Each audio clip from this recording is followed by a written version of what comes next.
చేతిండి. మీకేమైనా పిచ్చా? పెద్దవారాన్ని గౌరవించి మాట్లాడా, లేదనుకో చంపకేసి కొడతాను. ముందు ఇక్కడి నుంచి వెళ్ళండి, మీ డబ్బులు సాయంత్రం కల్లా పడేస్తాను.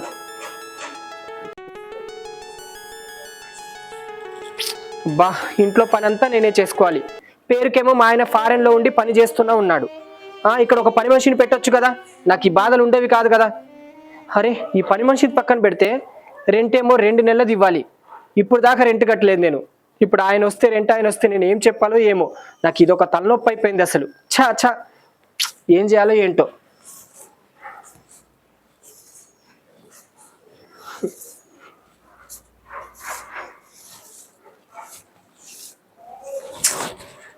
ఏంటి అంకుల్, కిందకు నుంచో మాట్లాడలేరా, లేకపోతే పిలవలేరా?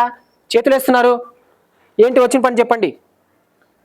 రాను రాను చాలా అందంగా తయారవుతున్నావు. అవును, మీరే కదా అందం అంతా తెచ్చి నాకు అంటగిస్తున్నారు కదా, అందుకే అందంగా తయారవుతున్నాను. కాదు, నీకు ఇబ్బంది అనిపిదా? దేనికి ఇబ్బంది? అంటే మీ ఆయన అమెరికాలో ఉన్నాడు, నువ్వేం ఇక్కడ ఉన్నావు. ఉంటే ఏమైంది? దానికి ఎందుకు ఇబ్బంది? మరి మాకేమన్నా ఛాన్స్ ఏమైనా ఉందా? అంకుల్, నోరు ముయ్యండి. ఏం మాట్లాడుతున్నారు మీరు? వచ్చిన పని ఏందో చూసుకొని వెళ్ళండి, ఎక్కువ మాట్లాడకుండా. నీ నడుము మాత్రం చాలా సన్నగా ఉందబ్బా. టచ్ చేయకుండా. ఏంది ఇది? అసలు అర్థం కావట్లేదు మీకు. వెళ్ళండి ఇక్కడ నుంచి. ఓనర్లు ఎందుకు వస్తారు తెలియదా? దేనికి అంకుల్? రెంట్ కోసం వస్తారు. రెంట్ కోసం? రెంట్కి వచ్చిన తిప్పలా ఇవన్నీ? ఆ మాట ముందే చెప్పొచ్చు కదా. రెంట్కి వచ్చి ఇలా అడుగుతారా రెంట్లు? చేతులు వేస్తూ దూరం నుంచొని మాట్లాడాలా? రెంట్ డబ్బులు కావాలమ్మా అని చెప్తే అయిపోయేది, దానికి కూడా ఇంత రాదంతమా? అవన్నీ కాదు కానీ రెంట్ డబ్బులు అడిగితే ఎంత పౌరుషంగా మాట్లాడతా కదా, మరి నా డబ్బులు నాకు ఇచ్చేసేయి. ఇస్తానండి, ఇవ్వకుండా ఏముండను. వెళ్ళండి ఇక్కడ నుంచి. ఇచ్చేయి. ఇంత పౌరుషంగా మాట్లాడదానివి.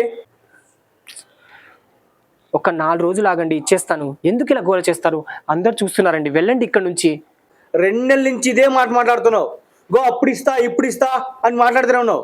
ఇచ్చావా? మరి ఇస్తా అంకుల్, మా ఆయనకి జీతం రాలేదు. ఇస్తా, ఇవ్వకుండా ఎక్కడికి వెళ్ళిపోను. మీ ఆయన ఎక్కడో ఫారిన్ లో ఉన్నాడో, అక్కడున్నాడు ఇక్కడున్నాడు అని చెప్తున్నా కదా, మరి ఇవ్వచ్చు కదా డబ్బులు. ఒక కట్టు పారేయచ్చు కదా.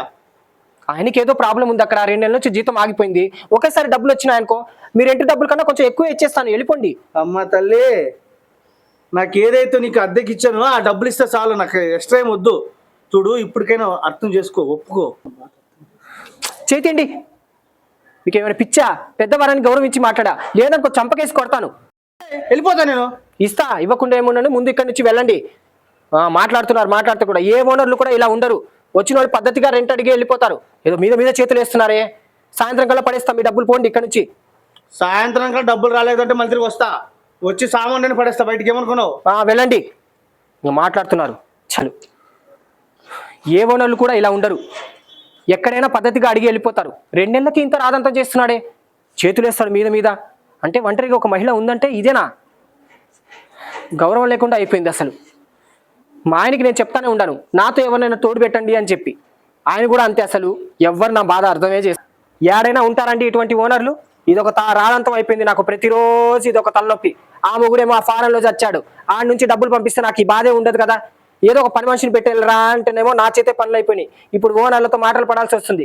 కాసేపు ఆగితే కరెంట్ బిల్లోడు వస్తాడు, కాసేపు ఆగితే పాలోడు వస్తాడు. వీళ్ళతో నేను అసలు ఏగలేకపోతున్నా. అసలు రావాలా వాడికి ఫోన్ చేసి 4 ఇదిలిస్తా.